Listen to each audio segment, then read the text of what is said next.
ماشاء اللہ لا حول ولا قوة الا باللہ العلی العظیم۔ اعوذ باللہ من الشیطان اللعین الرجیم۔ بسم اللہ الرحمن الرحیم۔ الحمد للہ رب العالمین، الصلاۃ والسلام علی اشرف الانبیاء والمرسلین وعلی آلہ الطیبین الطاہرین المعصومین، رحمۃ اللہ علی احبابہم واصحابہم وشیعتہم وموالیہم اجمعین، وَلَعْنَةُ اللَّهِ عَلَىٰ أَعْدَائِهِمْ وَمُنْكِرِ فَضَائِلِهِمْ وَغَاصِبِ حُقُوقِهِمْ أَجْمَعِينَ۔ أما بعد فقد قال اللہ سبحانہ وتعالی فی القرآن۔ بسم اللہ الرحمن الرحیم۔ وَمَنْ يَعْمَلْ سُوءًا أَوْ يَظْلِمْ نَفْسَهُ ثُمَّ يَسْتَغْفِرِ اللَّهَ يَجِدِ اللَّهَ غَفُورًا رَحِيمًا۔ السلام علیکم ورحمۃ اللہ وبرکاتہ۔ کوئی بھی شخص جب دنیا میں آتا ہے تو گناہ گار پیدا نہیں ہوتا۔ کوئی بھی ماں اپنے بیٹے کو گناہ گار پیدا نہیں کرتی، بلکہ جب دنیا میں آتا ہے تو ہر طرف سے اس کا ذہن خالی ہوتا ہے، نہ علم ہوتا ہے اور نہ ہی کوئی فکر ہوتی ہے، بلکہ ہر طرف سے خالی ہوتا ہے۔ فقط اگر اس کو کسی چیز کا علم ہے تو فقط ایک چیز ہے، وہ اس کی ماں کا دودھ ہے، یعنی اپنی ماں کے دودھ کے علاوہ اور وہ کسی چیز کو، کسی شے کو نہیں جانتا ہوتا۔ اب یہ انسان جب تھوڑا تھوڑا بڑا ہوتا ہے تو اس کے اندر چند چیزیں پیدا ہوتی ہیں، احساسات پیدا ہوتے ہیں، شہوات پیدا ہوتی ہے اور چند خواہشات پیدا ہوتی ہیں۔ تو پھر اس کے بعد یہ شخص متوجہ ہوتا ہے اپنے گھر والوں کی طرف، باہر کی طرف۔ کچھ گھر والوں سے چیزیں سیکھتا ہے اور کچھ چیزیں باہر والوں سے سیکھتا ہے۔ تو واضح سی بات ہے کہ جب یہ شخص اب گھر سے باہر جاتا ہے اور گھر کے اندر بھی کچھ چیز سیکھتا ہے، تو اگر گھر کا ماحول صحیح ہے تو گھر سے تو کوئی بری چیز نہیں سیکھے گا۔ اگر باہر کا ماحول صحیح نہیں ہے، اس کی محافل صحیح نہیں ہے، تو یہ انسان روح کے اعتبار سے مریض ہو جائے گا، یعنی اس کی روح مریض ہو جائے گی۔ جس طرح کہ باہر کا ماحول، آب و ہوا انسان کے ظاہری جسم پر متاثر ہوتی ہیں اور انسان کے ظاہری جسم کو مریض کر دیتی ہیں، اسی طرح باہر کا ماحول اگر وہ اور محافل اچھی نہ ہوں تو یہ انسان کے روح کو بیمار کر دیتی ہیں۔ اب واضح سی بات ہے کہ جس طرح ایک مریض انسان اپنی جسمانی بیماری کے لیے اور اس کے علاج کے لیے ڈاکٹر کے پاس جاتا ہے، اسی طرح اس روحانی علاج کے لیے بھی، جو روح بیمار ہے اس کے علاج کے لیے بھی ایک ڈاکٹر کے پاس جانا ہوگا، اور وہ ڈاکٹر اس کی روح کا ڈاکٹر ہے۔ اب جب یہ انسان اپنے روحانی ڈاکٹر کے پاس جائے گا تو وہ اس کی اصلاح کرے گا، اور پھر یہی شخص جو گناہ میں ملوث ہو چکا ہے استغفار کرے گا، توبہ کرے گا اور یہ سیدھے راہ پر آ جائے گا۔ یعنی جس طرح ایک دنیاوی ڈاکٹر انسان کا علاج کرتا ہے، اس سے اس کی بیماری ختم ہو جاتی ہے، اس طرح ایک روحانی ڈاکٹر بھی جب ایک بیمار شخص کا علاج کرتا ہے کہ جس کی روح بیمار ہوتی ہے، تو اس سے اس کا بھی علاج ہوگا اور وہ بھی صحت مند ہو جائے گا۔ تو اب سوال یہاں پر یہ پوچھا جاتا ہے کہ آیا انسان اگر تو گناہ میں جو ملوث ہے، اگر توبہ کر لے، استغفار کر لے، تو کیا اس کے گناہ معاف ہو جائیں گے؟ تو واضح سی بات ہے کہ اگر کوئی شخص گناہ میں جو ملوث ہے توبہ کر لے، استغفار کر لے، تو خداوند متعال اس کے گناہوں کو معاف کر دیتا ہے۔ جیسا کہ خود خداوند متعال قرآن مجید میں ارشاد فرماتا ہوا نظر آتا ہے، وَمَنْ يَعْمَلْ سُوءًا أَوْ يَظْلِمَ نَفْسَهُ، کہ جب کوئی شخص گناہ کر لیتا ہے یا اپنے نفس پر ظلم کر لیتا ہے اور پھر ثم یستغفر اللہ، اور پھر اللہ کی طرف لوٹ جاتا ہے، استغفار کرتا ہے، تو فرمایا یجد اللہ غفورا رحیما، تو خدا تو کہتا ہے، خداوند متعال فرماتا ہے کہ یہ بندہ دیکھے گا کہ کس طرح میں اس کے لیے رحمان بھی ہوں، رحیم بھی ہوں اور غفور بھی ہوں، کس طرح میں اس کی گناہوں کو معاف کرتا ہوں۔ تو قرآن مجید کا یہ جملہ کہ جس میں فرمایا کہ یجد اللہ غفورا رحیما، یہ جملہ بتاتا ہے کہ گویا کہ خداوند متعال یہ فرما رہا ہے کہ ایک گناہ گار بندے کا میری طرف پلٹنے میں تو دیر ہو سکتی ہے، لیکن میں اللہ ایسا غفور و رحیم ہوں کہ جو اس کے معاف کرنے میں دیر نہیں کرتا۔ تو انسان جب بھی گناہ کر لے تو گناہ کرنے کے بعد فوراً مغفرت کی طرف پلٹے، فوراً اللہ سے توبہ کرے، اور جب انسان توبہ کرتا ہے تو اللہ اس کی توبہ کو اور اس کے استغفار کو قبول کرتا ہے۔ ایسا نہیں ہے کہ انسان توبہ کرے، استغفار کرے اور اللہ اس کے استغفار کو قبول نہ کرے، ایسا ہرگز نہیں ہے۔ جیسا کہ ہمیں کتنے ایسے واقعات ملتے ہیں کہ جب انسان سچے دل سے توبہ کر لیتا ہے تو پھر خداوند متعال اس کی توبہ کو اور اس کے استغفار کو قبول کر لیتا ہے۔ جیسا کہ ایک شخص حضرت ابا بصیر کا ہمسایہ تھا، بہت ہی گناہ گار تھا، ہر وقت بری محافل میں مصروف رہتا تھا۔ تو ابا بصیر نے کئی بار اس کو سمجھایا کہ بندہ خدا، یہ تمہارا رہنا سہنا صحیح نہیں ہے، تمہارا یہ طریقہ صحیح نہیں ہے، تم ہر وقت بری محفلوں میں رہتے ہو، لیکن اس پر کسی طریقہ سے کوئی اثر نہیں ہوا۔ لیکن ایک دن اچانک یہ شخص خود چل کر حضرت ابا بصیر کے پاس آتا ہے اور کہتا ہے، اے ابا بصیر، شیطان نے مجھے ورغلا رکھا ہے، میں شیطان کے ہاتھ میں آ چکا ہوں اور میں نے بہت زیادہ گناہ کیے ہیں، اگر ہو سکے تو میری اس روحانی بیماری کا علاج کیا جائے، کیا ممکن ہے کہ میں ان گناہوں کو ختم کر سکوں اور یہ میرے گناہ معاف ہو جائیں؟ تو حضرت ابا بصیر کہتے ہیں کہ ہاں، میں مدینہ میں جاؤں گا اور امام صادق آل محمد سے تمہارے بارے میں بتاؤں گا کہ ایک میرا جیران ہے، میرا ہمسایہ ہے، اس کی یہ مشکل ہے۔ جب کچھ عرصہ کے بعد حضرت ابا بصیر مدینہ میں جاتے ہیں اور امام صادق آل محمد کے سامنے حاضر ہوتے ہیں، اپنی گفتگو کرنے کے بعد اس شخص کے متعلق بھی بتاتے ہیں کہ میرا ایک جیران ہے، میرا ایک ہمسایہ ہے کہ جس کے حالات یہ ہیں کہ ہر وقت گناہ میں لگا رہتا ہے اور حتیٰ کہ اب میں بھی اس سے خود تنگ ہوں۔ تو اس وقت امام صادق علیہ محمد ارشاد فرماتے ہیں کہ ابا بصیر، جب واپس جانا تو جس طرح باقی لوگ تمہیں ملنے کے لیے آئیں گے وہ بھی ملنے کے لیے آئے گا، تو اس کو میرے سلام بھی کہنا اور یہ بھی کہنا کہ اگر تم اپنے گناہوں کی تلافی کر لو گے، استغفار کر لو گے، تو میں صادق آل محمد تمہاری جنت کا ضامن ہوں۔ اب ابا بصیر مدینہ سے واپس اپنے گھر میں آ جاتا ہے، تو جس طرح باقی لوگ ابا بصیر کو ملنے کے لیے آتے ہیں، یہ شخص بھی ملنے کے لیے آ جاتا ہے۔ جب آتا ہے اس وقت تھوڑی دیر بیٹھنے کے بعد اس نے چاہا کہ جس طرح باقی لوگ جا رہے ہیں میں بھی چلا جاؤں، لیکن ابا بصیر کہتے ہیں بندہ خدا تھوڑی دیر انتظار کر لو۔ جب یہ رک جاتا ہے اور باقی سارے افراد چلے جاتے ہیں، اس وقت ابا بصیر اس کی طرف متوجہ ہوتے ہیں اور کہتے ہیں کہ اے بندہ خدا، امام صادق آل محمد تمہیں سلام بھی کہہ رہے ہیں اور ساتھ یہ بھی کہہ رہے ہیں کہ اگر تم سچے دل سے توبہ کر لو، استغفار کر لو، تو میں صادق آل محمد تمہاری جنت کا ضامن ہوں۔ جب یہ شخص سنتا ہے تو کہتا ہے کہ ابا بصیر، کیا واقعاً امام صادق نے مجھے سلام بھیجے ہیں؟ کیا واقعاً اگر میں استغفار کر لوں تو وہ میری جنت کے ضامن ہیں؟ تو حضرت ابا بصیر قسم اٹھا کر کہتے ہیں کہ واللہ امام نے ایسا ہی فرمایا ہے۔ اب یہ شخص ابا بصیر کے گھر سے اپنے گھر میں واپس آ جاتا ہے اور پکی اور سچی توبہ اور استغفار کرتا ہے۔ تو کیسے استغفار کیا؟ جتنا بھی لوگوں کا مال اس کے پاس تھا، جہاں جہاں سے لیا تھا سارا واپس کر دیتا ہے۔ اور ایک وہ بھی مرحلہ آتا ہے کہ جب حضرت ابا بصیر کی طرف پیغام بھیجتا ہے کہ ابا بصیر مجھے ملنے کے لیے آؤ، میں تمہیں ملنا چاہتا ہوں۔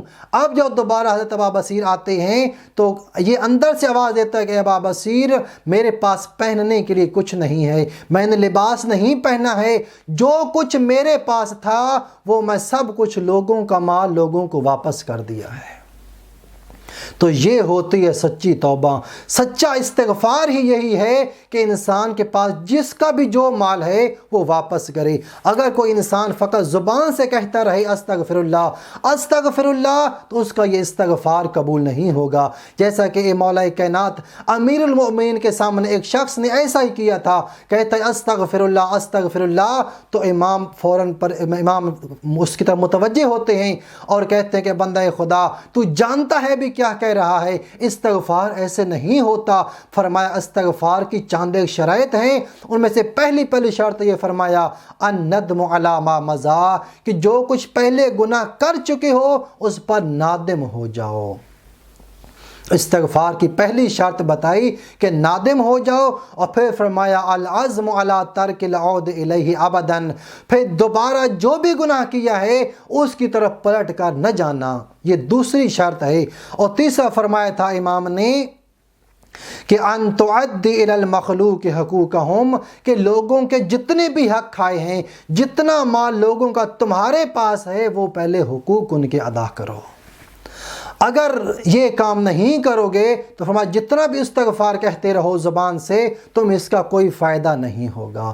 تو سچا استغفار اور سچی توبہ یہ ہے کہ انسان نادم بھی ہو اور آئندہ دوبارہ اس کا اعادہ بھی نہ کرے، اور لوگوں کا مال بھی ان کو واپس کر دے۔ تو اس شخص نے بھی پکی اور سچی توبہ کی ہے، نادم بھی ہو رہا ہے، اور جتنا مال لوگوں کا تھا وہ واپس بھی کر رہا ہے۔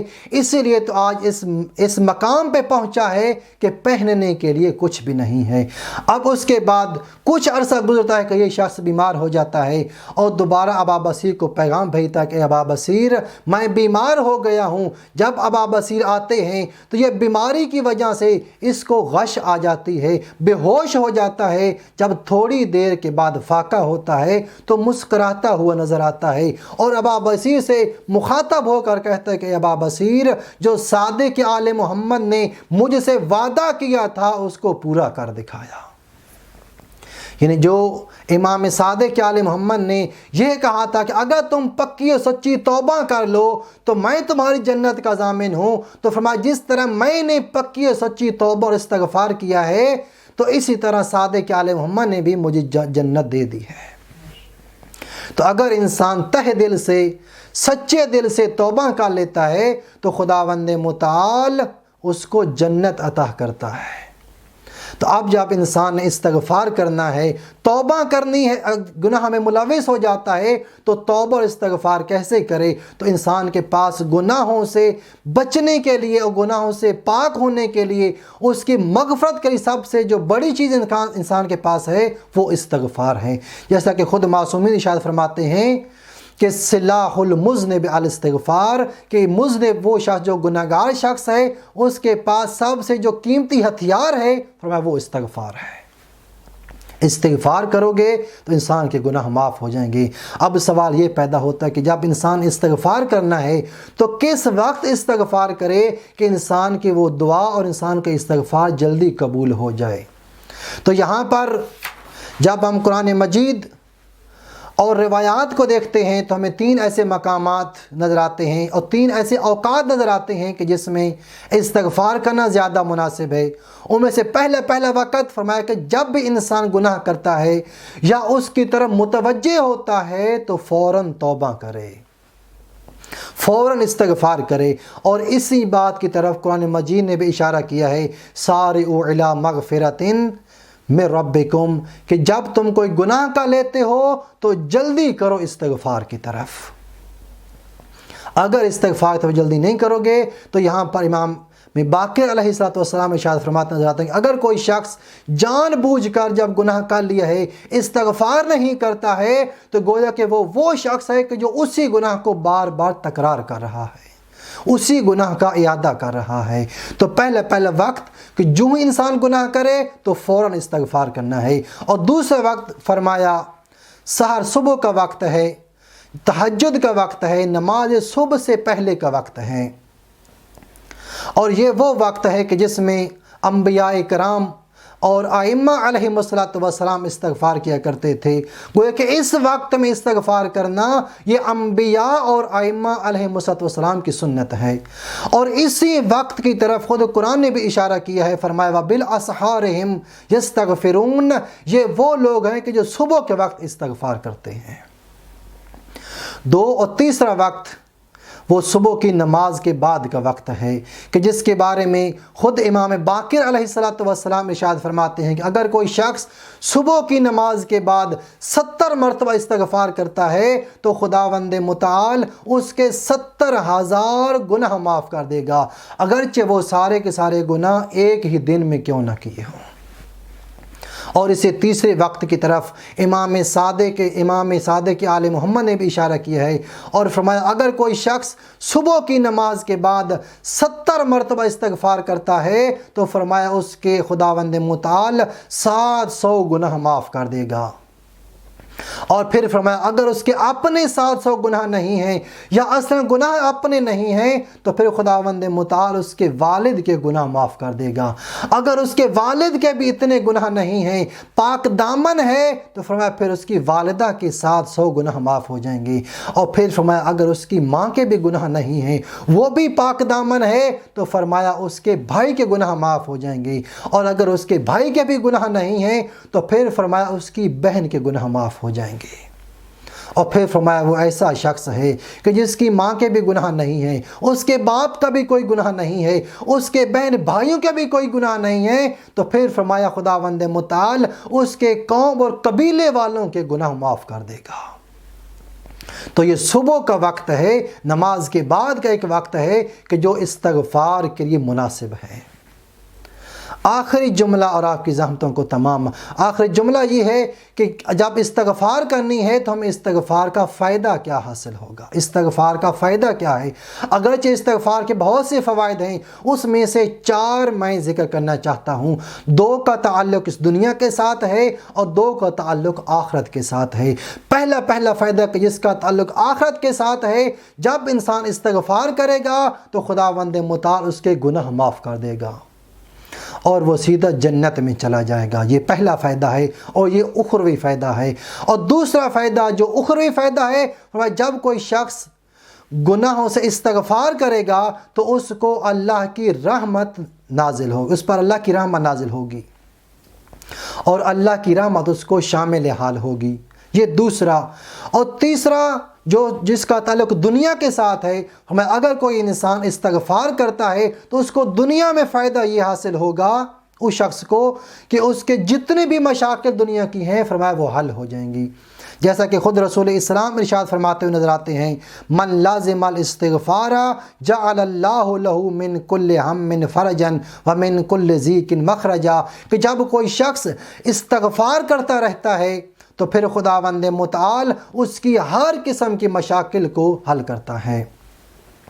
چوتھا اور آخری فائدہ کہ جس کا تعلق اس دنیا کے ساتھ ہے، اگر کوئی شخص استغفار کرے گا تو اس کے رزق میں اضافہ ہوتا ہے، اس کے رزق میں اضافہ ہوگا۔ جیسا کہ خود مولا کائنات ارشاد فرماتے ہوئے نظر آتے ہیں، الاستغفار یزید فی الرزق، کہ استغفار رزق میں اضافہ کرتا ہے۔ اور پھر دوسرے مومنین کو حکم دیتے ہوئے ارشاد فرمایا، استغفر ترزق، استغفار کرو تاکہ رزق پاؤ۔ تو یہاں پر ایک واقعہ نقل کرتا چلوں، کنز العمال میں ایک واقعہ بھی ذکر ہے کہ ایک شخص انتہائی مفلس اور غریب اور محتاج تھا، مولا کائنات کے پاس آتا ہے اور کہتا ہے کہ مولا انتہائی غریب ہوں، مفلس ہوں، کھانے پینے کے لیے کچھ نہیں ہے۔ تو امام نے فرمایا کہ اگر تو غریب ہے، مفلس ہے، کھانے پینے کے لیے کچھ نہیں ہے تو فرمایا استغفار کر، اگر استغفار کرے گا تو تمہیں رزق ملے گا۔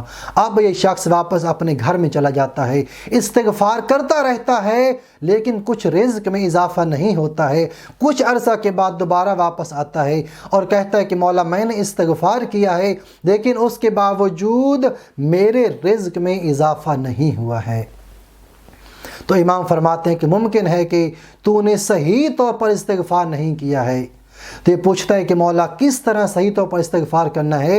تو مولا نے فرمایا اگر رزق کے لیے استغفار کرنا چاہتے ہو تو پہلا کام یہ کرنا ہوگا، فرمایا اخلص نیتک، پہلے اپنی نیت کو خالص کر لے۔